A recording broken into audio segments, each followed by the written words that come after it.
പ്രഭാഷകൻ അധ്യായം 10. ജ്ഞാനിയായ ന്യായാധിപൻ ജനത്തിന് ശിക്ഷണം നൽകുന്നു.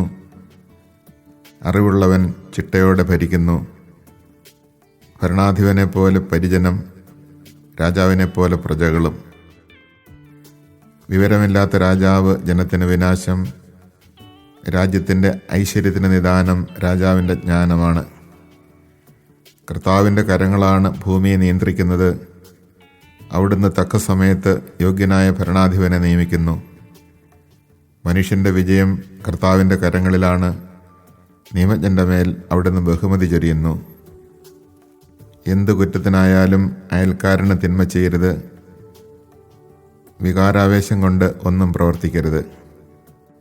അഹങ്കാരം കർത്താവിനെയും മനുഷ്യരെയും വെറുപ്പിക്കുന്നു. അനീതി ഇരുവർക്കും നിന്ദ്യമാണ്. അനീതി, അഹങ്കാരം, അത്യാഗ്രഹം ഇവ മൂലം സാമ്രാജ്യം കൈമാറിപ്പോകുന്നു. പൊടിയും ചാരവുമായ മനുഷ്യന് അഹങ്കരിക്കാൻ എന്തുണ്ട്? ജീവിച്ചിരിക്കെ തന്നെ അവൻ്റെ ശരീരം ജീർണിക്കുന്നു. നിസ്സാര രോഗമെന്ന് ഭിഷഗ്വരൻ പുച്ഛിച്ചു തള്ളുന്നു. എന്നാൽ ഇന്ന് രാജാവ്, നാളെ ജഡം. മരിച്ചു കഴിഞ്ഞാൽ പുഴുവിനും കൃമിക്കും വന്യമൃഗങ്ങൾക്കും അവകാശം. അഹങ്കാരം തുടങ്ങുമ്പോൾ കർത്താവിൽ നിന്ന് അകലുന്നു. ഹൃദയം അവൻ്റെ സ്രഷ്ടാവിനെ പരിത്യജിച്ചിരിക്കുന്നു. അഹങ്കാരത്തോടൊപ്പം പാപവും മുളയെടുക്കുന്നു. അതിനോടൊട്ടി നിൽക്കുന്നവൻ മ്ലേച്ഛത വമിക്കും. അതിനാൽ കർത്താവ് അപൂർവമായ പീഡകളയച്ച് അവനെ നിശേഷം നശിപ്പിക്കുന്നു. കർത്താവ് പ്രബലന്മാരെ സിംഹാസനത്തിൽ നിന്ന് താഴെയിറക്കി വിനീതരെ ഉയർത്തുന്നു. അവിടുന്ന് അഹംഭാവികളെ പിഴുതെറിഞ്ഞ് വിനീതരെ നട്ടുപിടിപ്പിക്കുന്നു.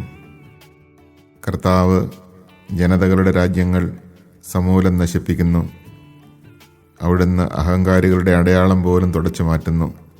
അവരുടെ സ്മരണ ഭൂമിയിൽ നിന്ന് മായ്ച്ചു കളയുന്നു. മനുഷ്യൻ്റെ അഹങ്കാരവും ക്രോധവും സൃഷ്ടാവിൽ നിന്നല്ല. ഏത് വർഗമാണ് ബഹുമാനത്തിനർഹം? മനുഷ്യവർഗം. ഏത് മനുഷ്യൻ കർത്താവിനോട് ഭക്തിയുള്ളവൻ? ഏത് വർഗമാണ് ബഹുമാനം അർഹിക്കാത്തത്? മനുഷ്യവർഗം തന്നെ. ഏത് മനുഷ്യൻ കർത്തൃകൽപ്പന ലംഘിക്കുന്നവൻ? സഹോദരർ തങ്ങളുടെ തലവനെ ബഹുമാനിക്കുന്നു. കർത്താവാകട്ടെ തൻ്റെ ഭക്തനെയും. ധനവാനും ഉത്കൃഷ്ടനും ദരിദ്രനും ഒന്നുപോലെ ദൈവഭക്തിയിൽ മഹത്വം ആർജിക്കട്ടെ. ബുദ്ധിമാനായ ദരിദ്രനെ നിന്ദിക്കുന്നതും പാപിയെ ബഹുമാനിക്കുന്നതും ശരിയല്ല. പ്രഭുവും ന്യായാധിപനും ഭരണാധികാരിയും ബഹുമാനിക്കപ്പെടുന്നു. എന്നാൽ അവരിലാരും ദൈവഭക്തനോളം ശ്രേഷ്ഠനല്ല. അടിമ ജ്ഞാനിയെങ്കിൽ അവനെ സ്വതന്ത്രനും സേവിക്കും. ബുദ്ധിമാന് അതിൽ പരാതിയില്ല. കർത്തവ്യമനുഷ്ഠിക്കുമ്പോൾ അതീവ സാമർഥ്യം കാണിക്കരുത്. പട്ടിണി കിടക്കുമ്പോൾ അന്തസ്സ് നടിക്കരുത്. അധ്വാനിച്ച് ധാരാളം സമ്പാദിക്കുന്നവനാണ് പൊങ്ങച്ചം പറയുന്ന പട്ടിണിക്കാരനേക്കാൾ ഭേദം. മകനെ, വിനയം കൊണ്ട് മഹത്വം ആർജിക്കുക. നിലവിട്ട് സ്വയം മതിക്കരുത്. തന്നെ ദ്രോഹിക്കുന്നവനെ ആര് നീതീകരിക്കും?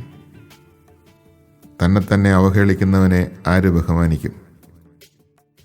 ദരിദ്രൻ വിജ്ഞാനത്താൽ ബഹുമാനം നേടുന്നു, ധനവാൻ ധനത്താലും. ദരിദ്രനായിരിക്കെ ബഹുമാനിക്കപ്പെടുന്നെങ്കിൽ സമ്പന്നനായാൽ എത്രയധികം. സമ്പന്നനായിരിക്കെ നിന്ദിക്കപ്പെടുന്നെങ്കിൽ ദരിദ്രനായാൽ എത്രയധികം.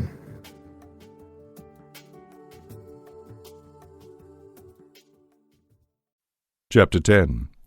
A wise magistrate lends stability to his people, and the government of a prudent man is well ordered.